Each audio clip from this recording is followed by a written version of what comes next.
Shwmai, Dafydd Pantrod sy'n yma.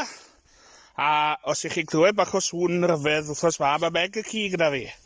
Yn mwynhau dod rownd yr ardd. Ydy ti Meg? Reit, gwyn y go. Reit ffrwythau wrthos ma. A wy'n rhoi tip bach i chi ar storio falau. Fel chi'n gweld tu ôl i fi fan hyn. Mae yna goeden bramli. A'n llawn gynni o falau yn barod i goginio. Mewn crumbles, tarts, enwch chi ni, fi wedi treal y cwbl. A maen nhw'n neud yn dda gynni, maen nhw'n wyrdd, a maen nhw rownd, a maen nhw'n enfawr y gweud y gwir. Ond beth sy'n digwydd pan maen nhw'n cwmpo?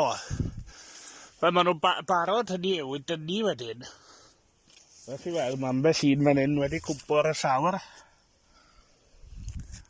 Ond, ffordd gorau storio falau yw bocs carbwrdd ac yna rhoi res o falau ar y gwylod a rowch carbod ychwanegol rhwng bob res.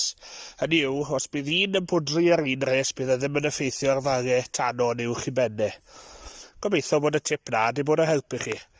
Dyw a wyr, edrych ar mlaen i weld chi cyn bo hir. Pob hwyl!